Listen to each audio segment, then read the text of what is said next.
Welcome to the ARC Entrepreneur Podcast, the podcast where ideas ignite, clarity strikes, and those aha moments are born. I'm Daniel. I'm Derek, one half of the duo at ARC. Here, we're not just talking about business. We're sparking connections and uncovering real solutions for real entrepreneurs. We are not gurus. We're entrepreneurs just like you, asking the questions every entrepreneur wants to ask, and even some you haven't thought of yet.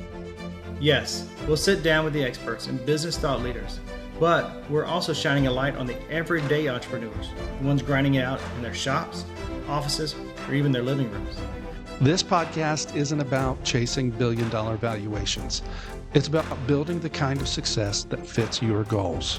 Whether you're dreaming of launching the next big tech startup, growing a side hustle, or just finding smarter ways to support your family, this is the place for you. We're here to share real-world answers, proven methods, and resources to help you create the life you want to live. Because at the end of the day, business is about more than profits. It's about possibilities. So let's spark something great together. Welcome to the ARC. Let's dive in. All right. Well, welcome to the ARC Entrepreneur Podcast. I'm Daniel, and I'm here with Derek. And today we're going to be talking with yet another entrepreneur.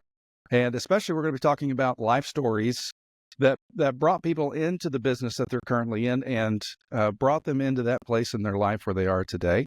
We want to hear from real entrepreneurs, people that have real things to say to those of you that are either looking to get started or you're in a business and maybe you're struggling to find out that next path. Or maybe you're doing well and you want to find out how you can help other people. And we want to talk to people that are doing that. We want to talk to real people that are doing real business and building it and have done it in a successful way, in a way that they can help others. And hopefully we can help you out today. We got Derek, and we've got today with us Tom Bradburn. And Tom is the owner and founder of Shepherd Business Solutions. And Derek, I know you and Tom have been friends for some time. And I know he's influenced you, and you have you quote him a lot. You may not realize that, but you quote him a lot, and especially in our groups. And so, Tom, I'm very excited to hear from you today and to see how God has brought you through business in these years. And I know Derek is. Derek's been waiting for this since we started this podcast, for sure. Right. So, Thank you. Derek, how you?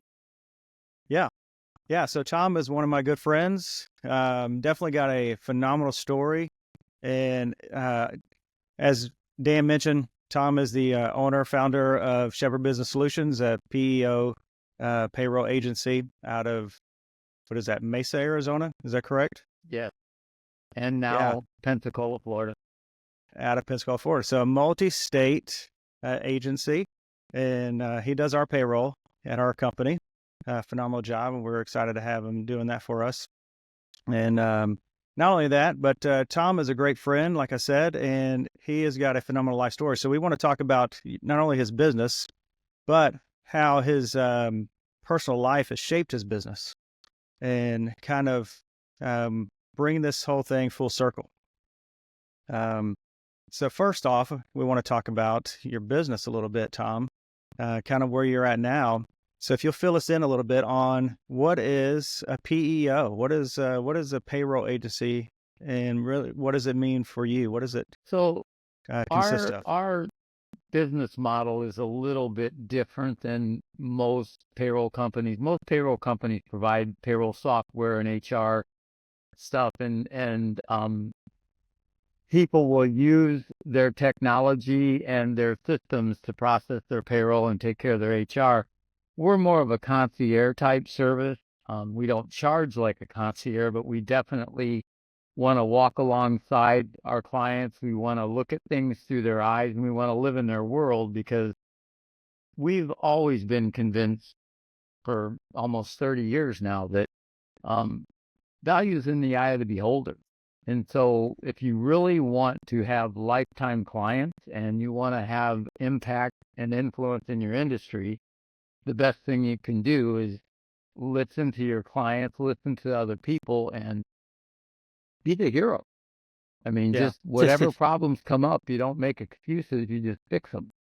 That's right. And that's kind of where we're at today, which is totally different than where we were years ago when it was all about the money. It's about people today. But I understand that when people get started in business, they'll say people over profits, but without profits, you can't have people. So it's a very strange dynamic that you have to walk when you first get started, and it's not easy. Yeah. Yeah. So as you guys recently, within the last couple of years, moved to a secondary state, what was the transition like moving from, you guys were in Arizona for a number of years and then you moved to a new state? How was that? What was that transition? That was really probably more difficult for me than it was my wife. My wife has family here and she wanted to be around her family. We didn't have any family in Arizona, but we'd been there for over 30 years. So I was very involved in our church there. I had people that had so much impact and influence in my business and in my life for so many years and then when we moved here, my wife came in January of 2020. I drove our motorhome out in March of 2020, and then I got stranded here because I couldn't fly back because of COVID. So I did not know how to work remotely. I did not know how to not be around people. I mean, I went and visited my clients all the time. We went golfing. I mean, we went to the lake, and now I'm stuck in a garage, with nobody. And so, it was very difficult. I didn't know how to handle that. So I started meeting with my staff through Teams, a Microsoft product, and just jumping forward a little bit, my business almost doubled when I left. I made my employees in Arizona so nervous because it was always about excellence and perfection, and I'm a A personality. So by them only happening to see me once a day at 8 o'clock in the morning, it made it easier for them to be themselves. And it taught me a whole lot over these last 4 years of how to really love people. And I found out that the more I love my employees and take care of them, the more they take care of my clients. Where before, I used to take care of the clients and force my employees to do the same I did. And it was very rough on them, I think. So I think God had his hand in the whole thing, at least the COVID part in my life and my business, because it changed everything. Yeah. Yeah. So I think that's important. You feel like you got to be in control. Yeah. You got to feel like you're in control of everything, right? But you release control. And when you release control, you let those employees that you've trained well do their job. And it sounds like when you've done that, they stepped up to the plate. Well, yeah. I was trying to find that you reminded me because I've been reading a book called Profit First. His name's Mike, and I can't remember his last name, Wolowitz or Wazowski or something like that. But he mentioned the same thing. He said he was working so many hours, making a lot of money, but he was absolutely miserable. Yep. And he's like, I never took a vacation because he said this place will fall apart without me. And he decided to take a 3-month sabbatical. And he said when he left and turned it over and just checked in once a week, he said his sales went up 45% and his profit margin went up 20%. And he said it's when he started to realize, well, maybe it's not just me. Maybe I'm holding. There's a big fear that comes with that, though, especially when you've been, as any business owner knows, the risks that you take when you get started, whether you put a second mortgage on your home or you get new credit cards and you run them up to the max. I mean, no business is started on a penny or a dime. It started, and depending on what kind of business it is, you might have to have investors or, bank loans on your personal name. And so there's a part of that ownership that just goes really deep. And it's like, if I don't control this and I fail, my family fails and I lose everything. Your Yeah. employees come to work and they just expect to cash their paycheck. And so when they go home at 5 o'clock, they go home. Sometimes we don't leave till 10 o'clock, or we come in at 3 o'clock in the morning, and it becomes our whole life and our identity. And that's a dangerous place to live. Yeah. That's right. Tom, I'd like to go back a little bit to the beginning. Sorry. That's all right. You're an important man. First off, you said you're only here in your garage all alone. Do you mind giving us a shot for the viewers out here of your garage where you spend all your time alone? Mates. Do I need to have it like this? Yeah, that's good. Because, your office kind of trumps most offices. And that card, is that a Ford? I'm kidding. Ford, the new Corvette. Yeah. Oh.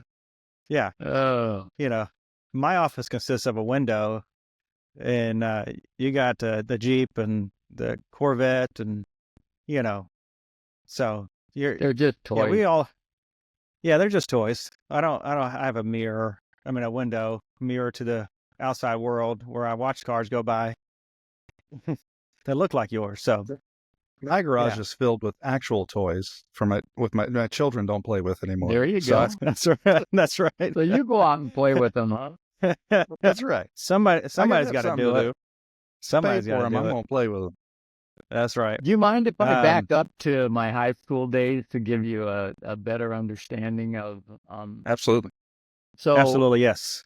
When I was in school, I flunked everything. I couldn't read and understand, so I didn't know what dyslexia was back then, and neither did they. So they just put me in special reading classes and that. And so when I turned 16, I was so frustrated in school that I quit. And I needed to make a living because my dad told me if I wasn't going to go to school, I couldn't live at his house.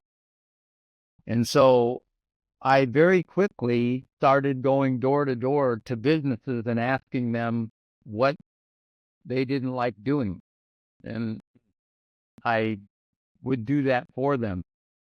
And I found myself watching cars and cleaning their offices, their windows, vacuuming, throwing out their garbage. So I started Bradburn's detail shop, and I rented a building.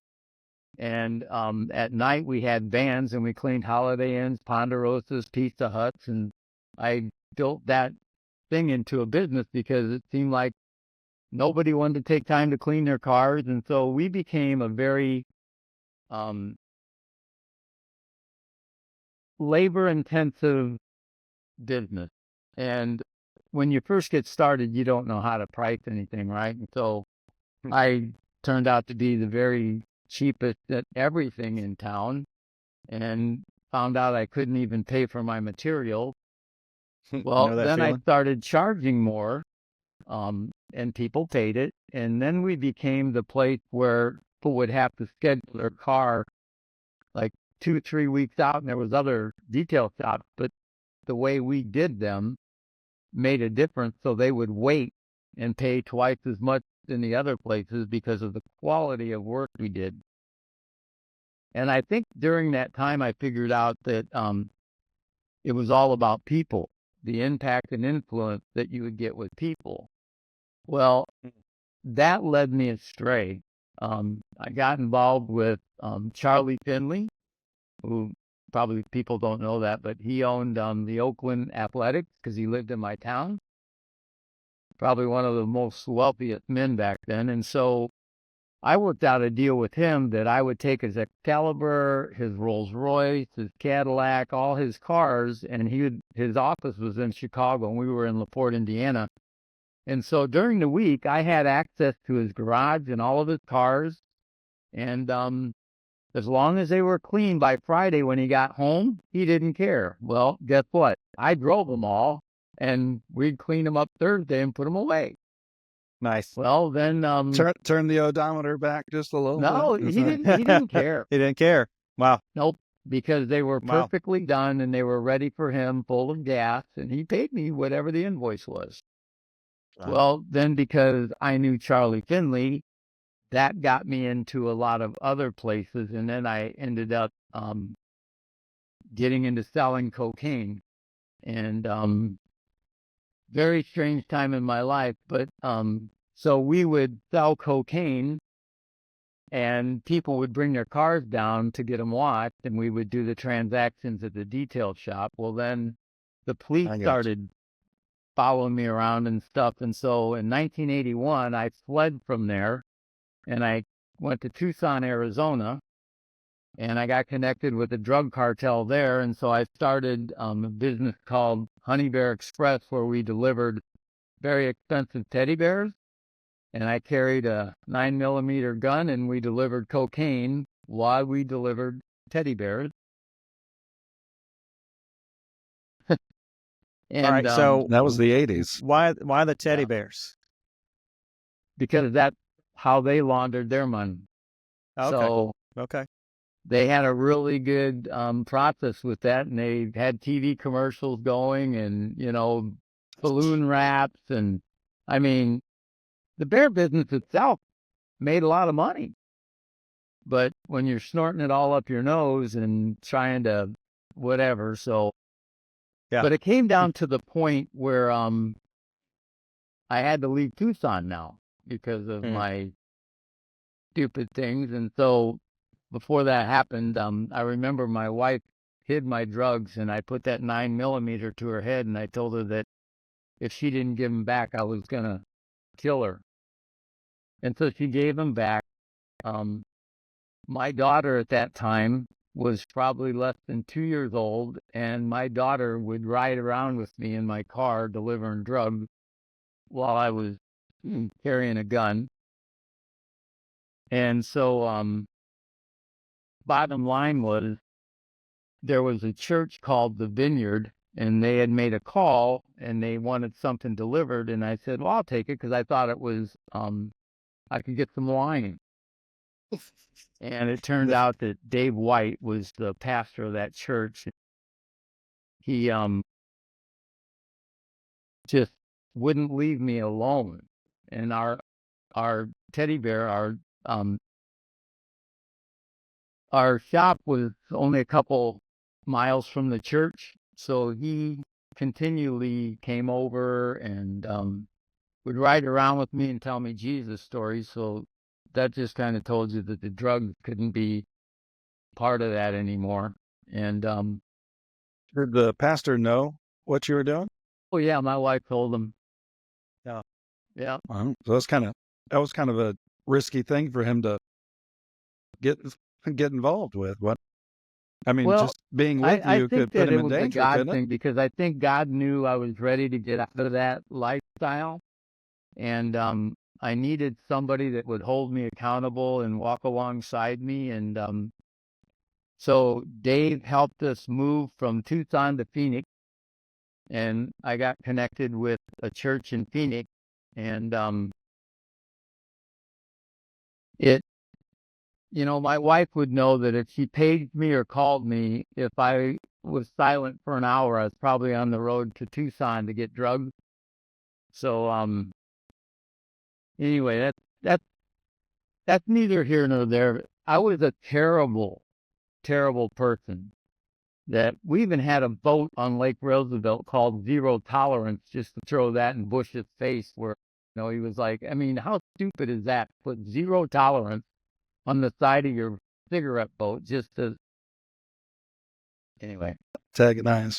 going to Phoenix though changed my life. A guy by the name of Cal Jernigan was the youth pastor, and so one of the first people I connected with, and he asked me to help with the youth, which I didn't want to do, but it got him an opportunity to replace Dave, somebody who tells me Jesus stories, right? I mean, both of those guys told me stories about Jesus without ever using the Bible, and I'm like, wow, when did that happen? Well, that's actually in the Bible, and they ended up capturing my heart. Well, In 1991, I quit doing drugs, didn't quit drinking, and decided to get into a better line of business. And I ended up in the payroll HR business, and kind of where it all started. But the cool thing about it was that it took a long time for me to get to that point where I could think straight. And I was a very abusive husband. My wife tells people that she never got married to get divorced. So when I started the business, I decided to tithe like I wanted to make. And that's really where everything in my life changed, because I never gave God anything. It was always about me having enough money to buy cars and drugs and whatever. And when I did that, everything started to change, because all the debt that I was in and all the things that I wanted were of the world. And when I started doing that, it made me really think about, tithing like you make means that if I needed $5,000 that week, I gave $500 first to the church. And Yeah. we'd see what God would do. Well, then the next thing, within a couple years, I decided that I was going to make God my business partner. So I put the church on my payroll, and whatever I took out of the business, they got equal. If I bought a brand new car, I had to be able to pay for it twice, because I wrote a check to the church. It was a crazy, amazing journey that God had me on. And next thing I knew, I was completely out of debt. I had everything that my heart desired, but I didn't want it. I mean, new cars and boats. And so I started using all that stuff for ministry. So I would take pastors to lunch, and, we'd go out to the lake. I'd let them use my boat. And it just really changed my life. But I was still that control freak right up until 2020, when I moved here, because I felt that I had to control it. And then when I moved here and surrendered the rest of my control, because I'd already surrendered my money, I already surrendered my stuff, but I hadn't surrendered my control yet. And when I got to Pensacola in 2020, that's when I did that. And you can't outgive God. Yeah, that's right. I've learned over the years that all the business goals I had were selfish. They weren't sacrificial. Everything was about me. And then when I finally moved to Phoenix and I started the new business, I did that test. And it was actually Cal that got me to do that. He's like, Tom, if you're going to really do this and you want to learn how to surrender to God, he said, I would suggest to tithe like you want to make. And I said, what does that even mean? And he said, well, I know that you're into this world very heavily. You love money, you love women, and you love cars, and so he's like, that's been a problem for you. Loving women isn't what God designed you having a wife. Loving cars takes the place of God, because every time you can't feel fulfilled, you go buy a new car and you go into debt. And, you always want to have money in your pocket because you want to look like you're wealthy. So he said, I just think that it would be the way to get away from that. And so he walked me through what that looked like. And again, it worked. But the biggest thing that happened was understanding that now my goals in business couldn't be around how much we sold, how much we made, what I could do with the money for me. It had to be a sacrificial set of goals that was focused on the kingdom, because the only time I ever made any money in my life was when I started the payroll business and decided to tithe first. Yeah. I Wow. mean, So you're everything talking you about- just said seems absolutely counter to what Yeah. every business leader out there, an educator, says. I That's mean, right. it's Yeah, I the mean, think exact about it. When we opposite. get to the Yep. end of the year like we're at right now, there's a lot of businesses that are going to go to their accountants and they're going to say, okay, you don't want to pay this in taxes, so give it to the church. And you know what? That's wonderful, because the church needs it. and the business needs a tax write-off. But I don't mean to offend anybody, but from my perspective, that's not first fruit, that's last fruit. It's after it's said and done on the P&Ls. Yeah. I would rather give it first. And so the way my wife and I do it now is we tithe what we need to make before the month starts. And then whatever the business made, 10% of that goes on the 15th of the next month when our accountant gets done. So we just do that. And it's been able to allow us, when there's a special need at the church, to write a check. And to be honest with you, those times are more fun than going and buying a new Corvette, because I get to see a special need getting met and a family getting something that they need or whatever, and they don't even know who I am or that I'm even part of it. And I'm getting goosebumps just telling you that. But I'm learning so much about the kingdom of God and how that relates into the business of the day. And it's changed how I feel I have a responsibility to my employees, to love them, to take care of them financially, to make sure they're healthy mentally, spiritually. One thing I did start when we started the business is every morning we do prayer. So that call that you heard was our prayer call, but my son knows. I mean, since he's come into the business, I make him do the prayers now. But for 25 years now, we have prayed every morning with my staff. And here's the funny thing. I don't think, looking back on it, my prayers were really effective until I moved here to Pensacola. And I think the reason they weren't is because people were afraid of me that worked for me. They were afraid they were going to disappoint me. They were afraid they were going to make a mistake. My wife told me many times the girls would be in the bathroom crying because of just my attitude. And I've always wondered why God continued to bless me financially when I lived in Phoenix, but I was miserable. And now I get it. I was blessed financially because I was following all his precepts in how to handle money, but I was miserable because I didn't understand how to love. It's funny, Tom. One of my best friends, been my best friend for nearly 30 years. One day we were out and we got into an argument, and he said, "I'm always on edge because I feel like I got to do everything perfect." And I said, "I don't understand why you feel like you got to do everything perfect. I never make you feel, like I don't ever try to make you feel that way. Like, I want you to do a great job, but I don't think I come off that way." And he said, "Absolutely, you come off that way."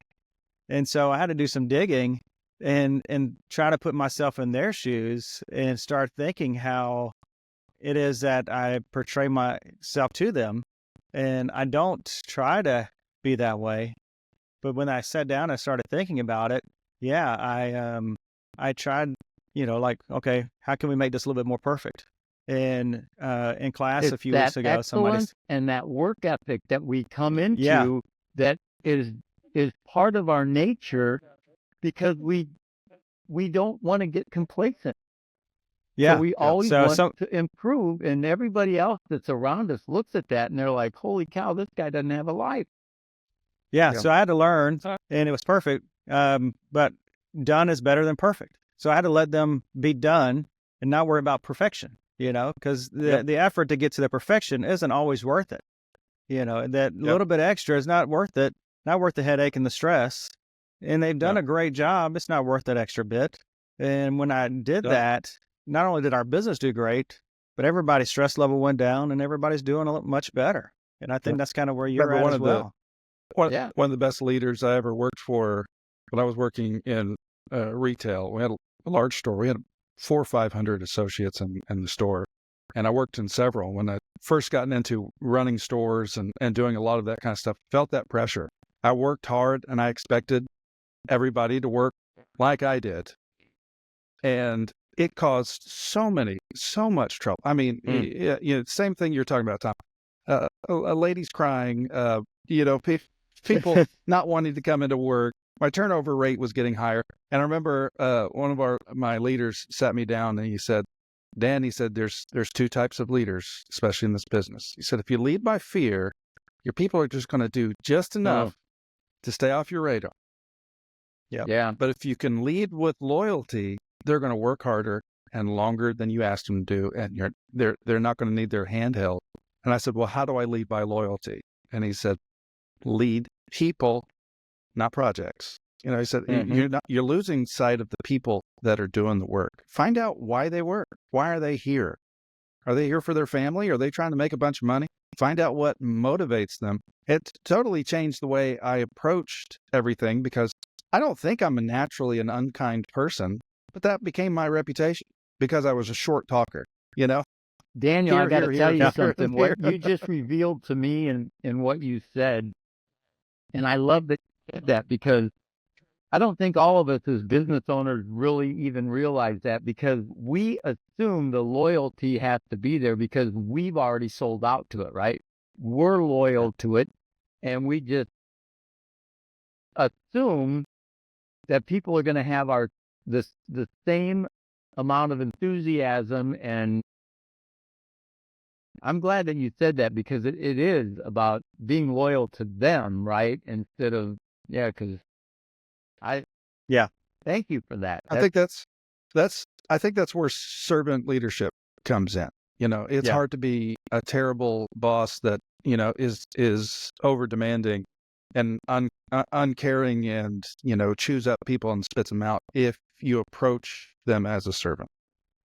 Not subservient, but as a servant. I think that changes. And I think, Tom, that's really, I'm listening to your journey through all this and what God has taught you through it.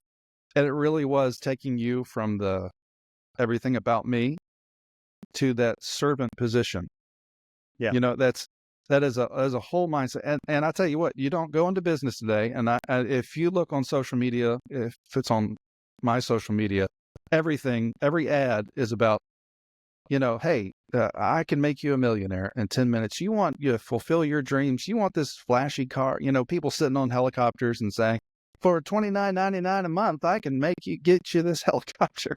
That's right. It's all about us. There are no get rich quick things unless, I guess there are if you want to cut corners, drugs, and you want to, right? Those were, but the bottom line is they eat away at your soul. They ruin your opportunity to have any kind of influence or impact on anybody other than with fear, and your integrity and the inherent is zero. risk.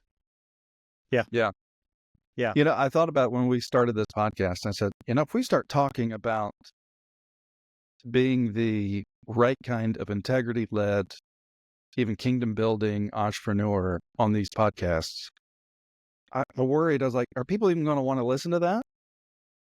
Because we're not telling them how to be a millionaire overnight. And it makes me more dedicated to talk to people like you, Tom, because A, it's not what it's about. But B, people have to realize that you can be successful, not just financially, but in life and spiritually, and between you and your family and between you and God, doing things the right way.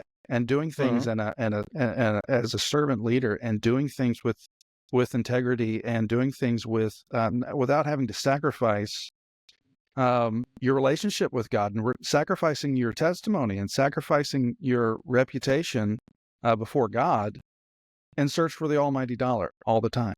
And I think people when they see people like you, Tom, and that have proven success, not because maybe you're the best at what you do, but because you have relinquished everything to God and have relinquished to be His servant and to serve Him, and that He's given you this business in which to do that, and to see how God can bless an entrepreneur like that. So here's a couple of things that I think are important.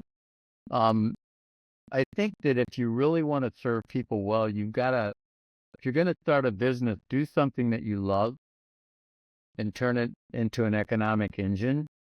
And I also hope that my story is one that would let people know no matter how far away you've gotten from God or how bad your business looks right now, there is hope.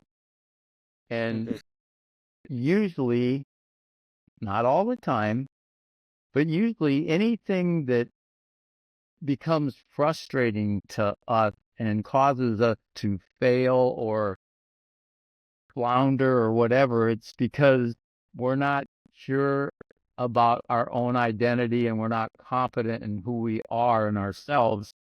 And at some point, we've got to surrender that to God, because that's where the real confidence and strength comes from to be able to accomplish some of these things, is that you look at them totally different. And the failures that you come across are actually opportunities. You know, there's, I call it failing forward, because there's so many things that we can fail at. And as we identify them, we take ownership. If it's with a client, we call the client and we identify it for them before they even knew it. And we correct it. Yeah. And, I think sometimes I have vendors that we do business with that don't like to communicate much. So when something goes wrong, it's almost impossible to get them to fix it, let alone credit me back for it. When we do something wrong or we catch something that we've done wrong, we try to contact the client immediately. And if it's our mistake, I pay for it.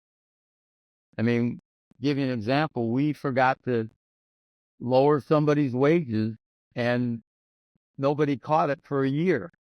And then when they did their annual reviews, they caught it. And the email was in the thing and everything on the status change form, but the owner had paid $4,471 too much to us. And so I just wrote him a personal check.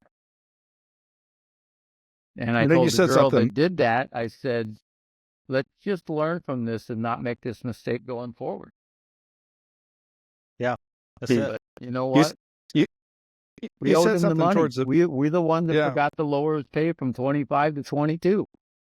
That added up over 52 weeks to $4,471.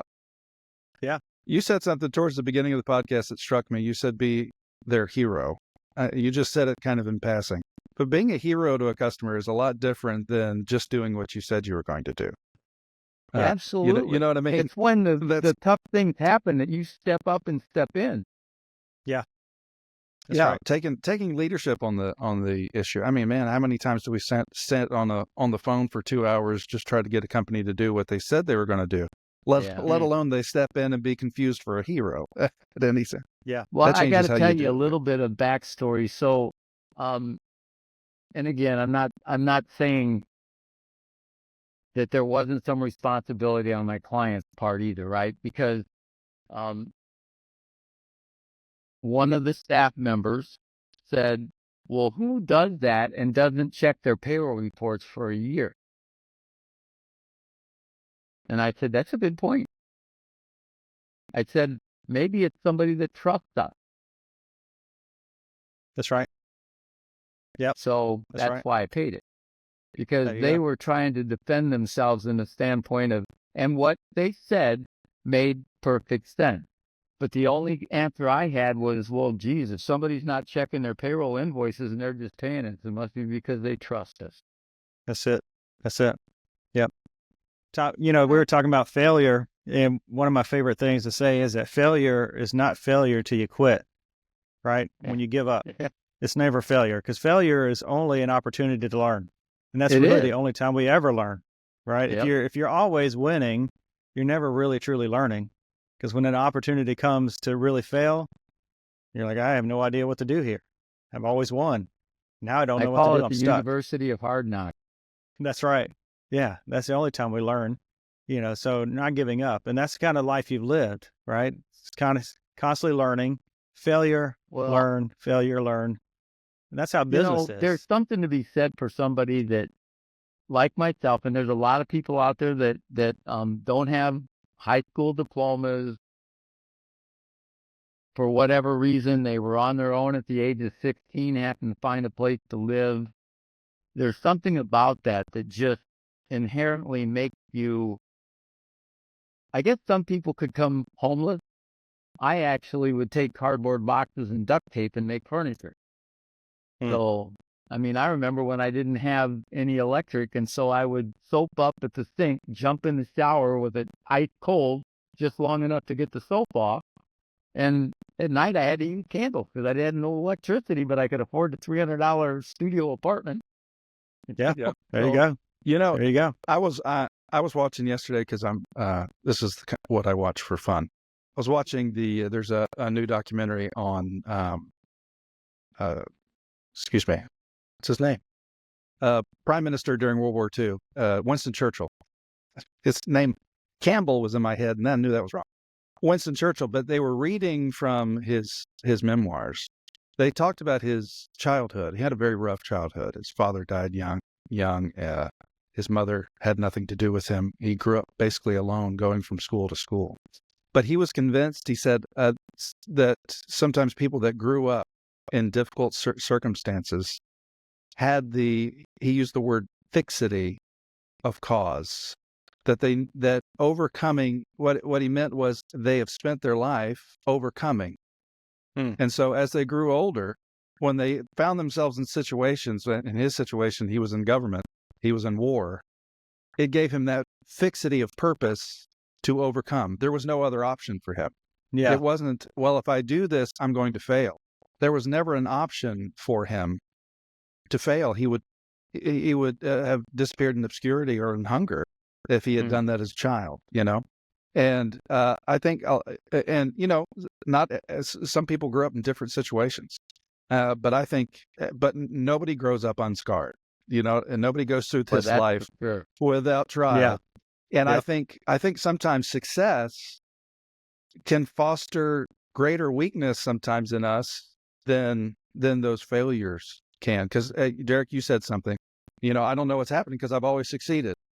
Yeah. And sometimes when people hit that road, I've come to the sense, I'll be completely transparent. I haven't failed at a whole lot of ventures that I've put into, every career I've gone to.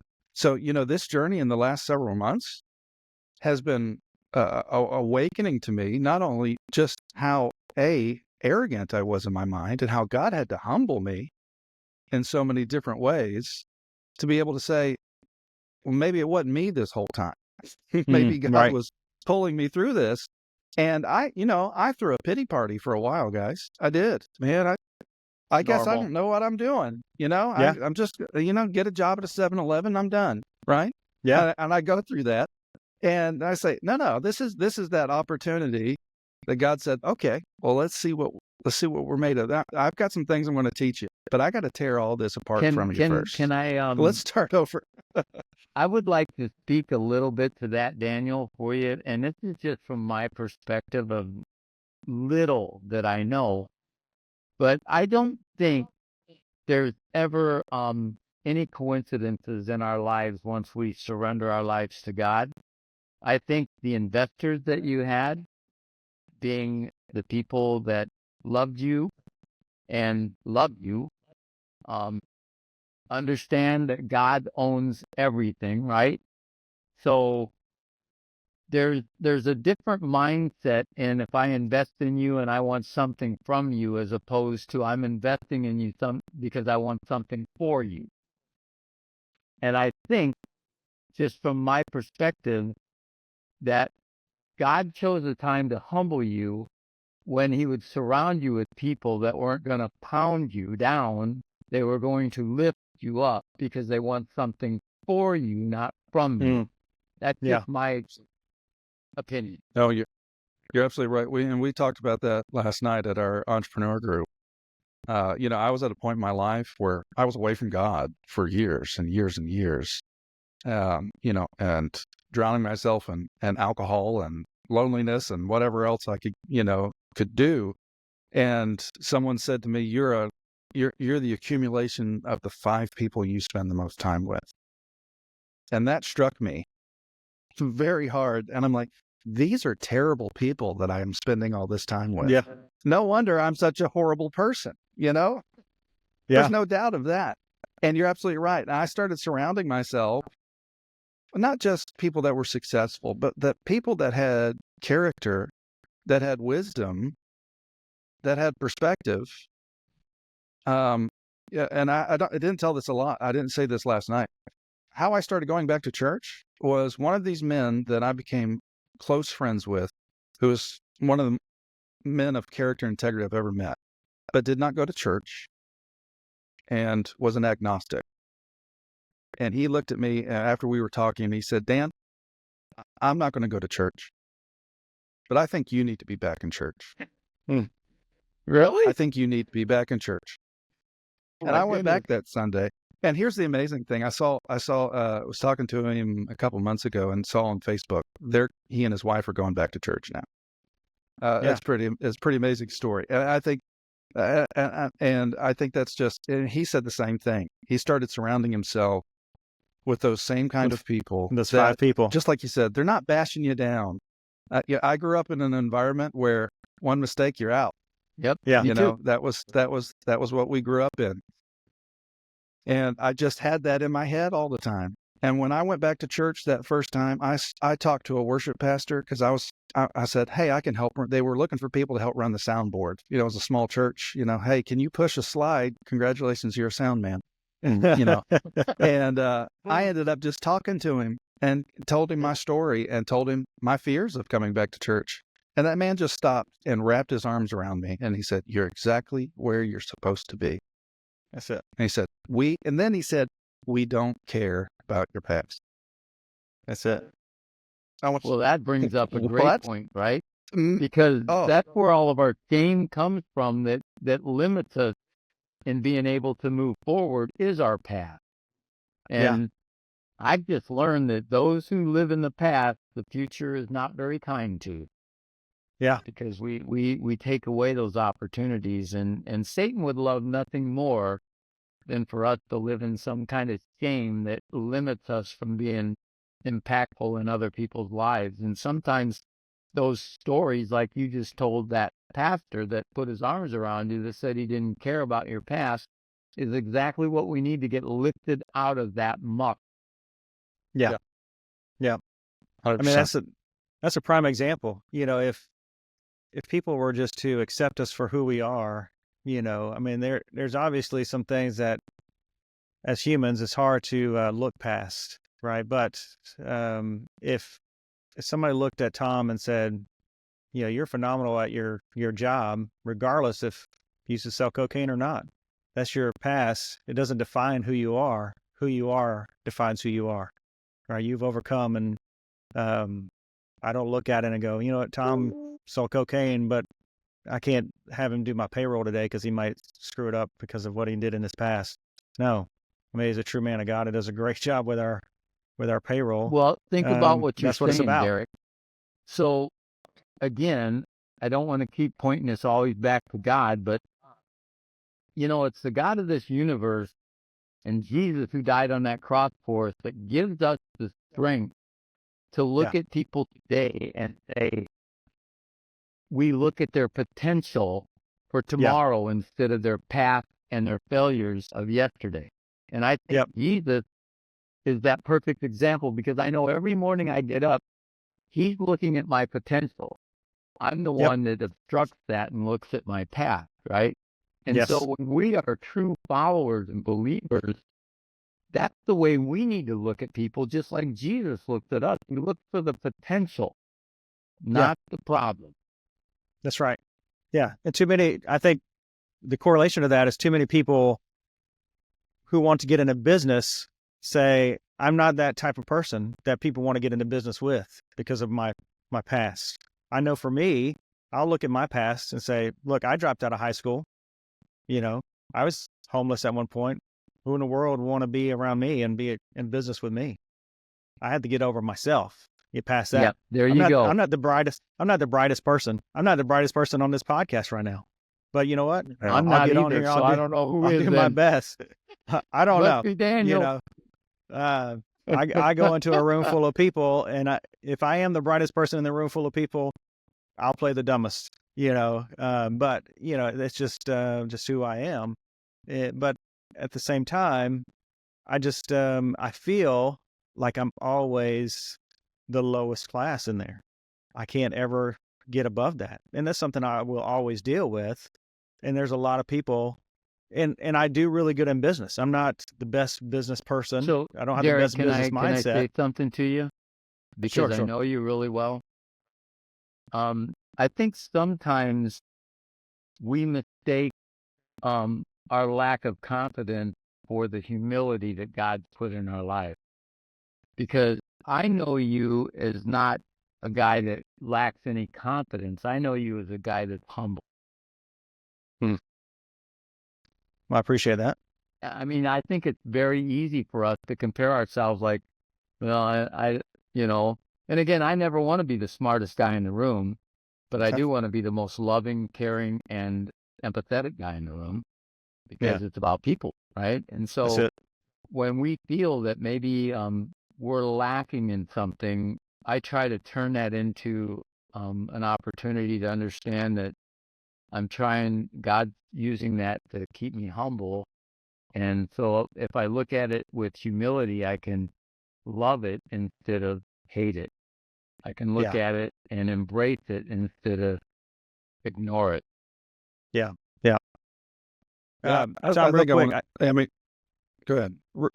real quick, we didn't really discuss this part. I want to take you back to the beginning of your business in the PEO world and how you got started in it. So you said you came into the PEO, but how did you get literally started in that? What led you into that, and how did you grow your business?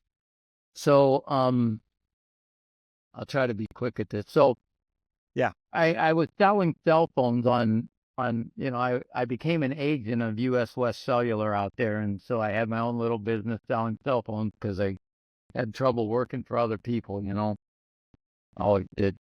Anyway, I would be selling cell phones out of my trunk and writing contracts and stuff, and I sold cell phones to a new company that had just come into town from Detroit, Michigan, called SES. My business is called SBS, Simplified Employment Services. Well, when I went to deliver the phones, they basically said that they wanted to hire me to be the person to sell their payroll services in Arizona. And I'm like, I don't know Okay. anything about payroll. I, ain't got a clue. And they said, you don't need to. You just need to find out what people want, and we'll take care of doing the quotes and stuff. And so I was afraid of doing that. But here's the cool thing. So I took a job with them.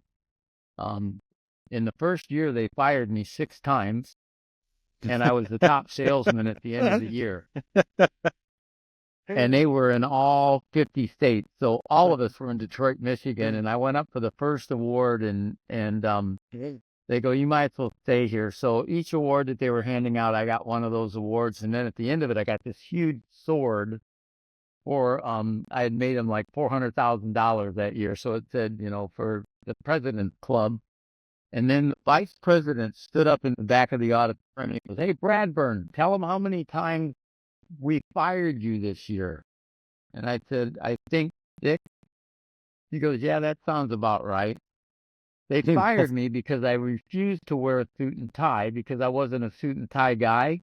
So every time they fired me, I just went out and found another company that wanted. So I'd just walk into their office with another deal, Another client. and they'd have to hire me back so they could pay me. Wonderful. But then the funny thing was they turned out to be a company of no integrity. The IRS raided them and took over that business. And so I was forced, after a year of doing it for them, my clients went, what are we going to do? And I basically said, I'll find you another PEO to go with. And one of my clients looked at me and he said, do you know what you're doing? And I said, absolutely not. And he said, would you be willing to learn it? And I said, well, absolutely. And he said, would you do it right? And I said, yeah. And he said, then I'll stay with you. So I gave a lot of the bigger clients away. And then as I learned more about how to do it and hired people that could do it, I went back and got my old clients back. And Um, I've lost clients over the years, but I would pretty much say probably 50% of the clients I have today, I had in the 90s, Wow. early 2000s. Wow. What a So, testament. yeah. They're old like me now, though. They're going to be giving them to their sons. I don't know if their son's going to hang out with, me. I'm like, I can't retire. Yeah. You can, but I can't. And I said, you know why you can retire? Because all that time I saved you to start putting money away, you're not doing the work. I am. That's right. That's right. I hope they don't see this. I'm kidding. I'm kidding. Yeah. We'll email it to them right after we're done. Okay. That's That'll right. work. That's awesome stuff. I love that. I love that. I don't even That's think I amazing even knew story. that beginning story. That's what life is, really, though, when you think about it. Yeah. I mean, everything about life to connect with, to begin with, starts with emotion, right? So we Yeah. emotionally connect. Then we look for the competency in that emotional connection. Are they worth their salt? I mean, are they going to do what they said? And then from that point, we choose whether or not we're going to partner with them in life. Yeah. That's right. Yeah. Amazing. Wow. That's I love that. Both you and Derek have almost backdoor stories of getting into business, the businesses you're in. I think people out there are like, well, why don't those opportunities happen for me? I think sometimes people think that, and I think They weren't I think the reason opportunities though when they happen, though, they didn't. They look like challenges, right? Yeah. But I think the difference is I don't think how many people realize how many opportunities / challenges that There God are. puts in front of them that they don't then take advantage of. They don't take that step in doing. I think a lot of times people are so crippled with either fear or insecurity, or they're just blind to it. That they miss those opportunities so often. Because I mean, it's even though I call those unique stories, I hear them all the time, especially from people that have been in business for a long time that have done well, and they're like, how'd you get in your business?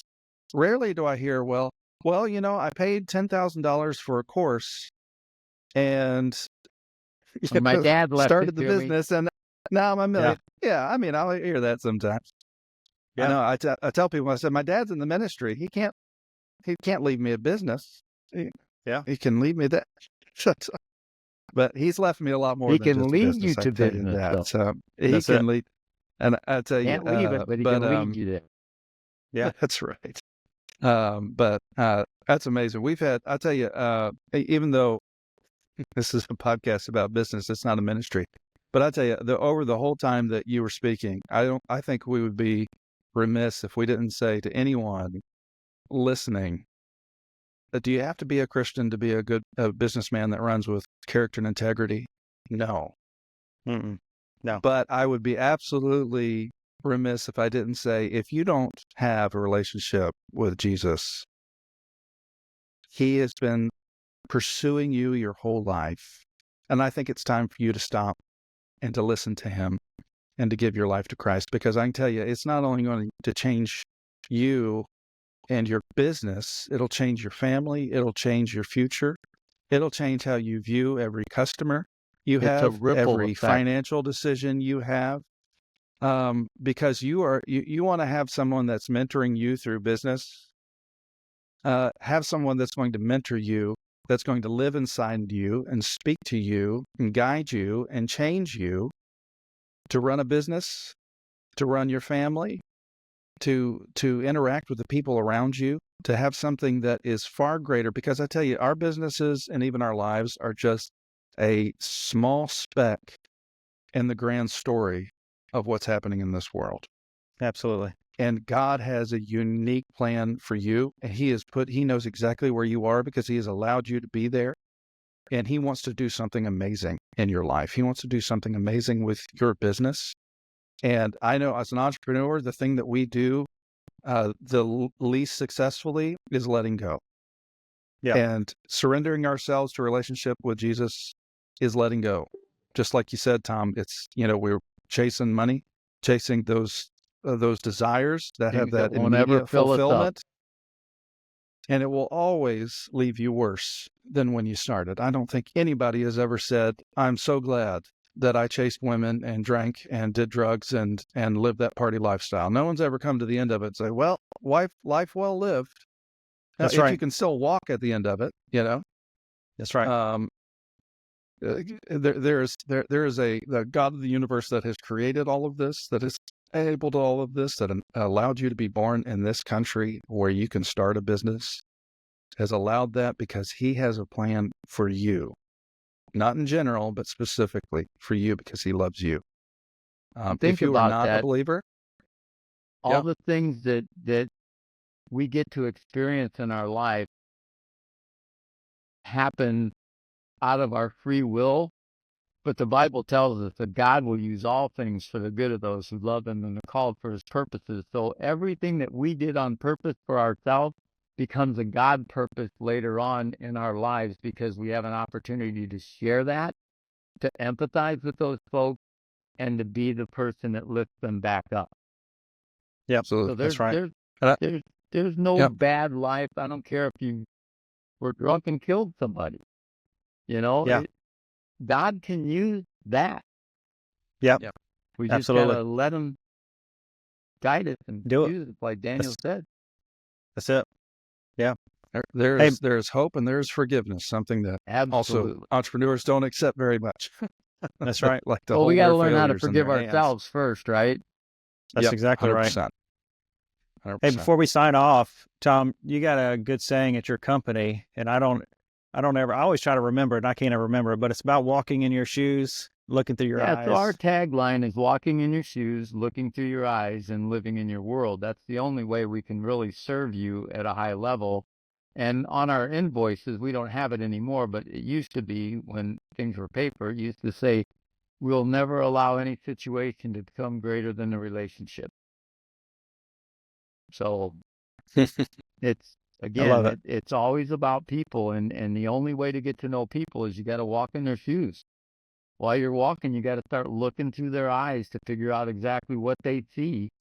And then if you start living in their world, you can help them change it. You got to have relational equity to really impact somebody's life. And the only way to get that is those three things. Walk in their shoes, look through their eyes, and live in their world. That's it. Man, love it. That's awesome. Tom, I appreciate you sharing your story. It was an honor to be here today. Thank you. Yeah, been absolutely. amazing. Very much so. This is the kind of conversations we want to have. And it's been amazing to hear this today. So thank you so much for being on with us today, Tom. We'll have you back. We'll have you back. So absolutely. We'll see you soon. Thank y'all. All right. Bye-bye.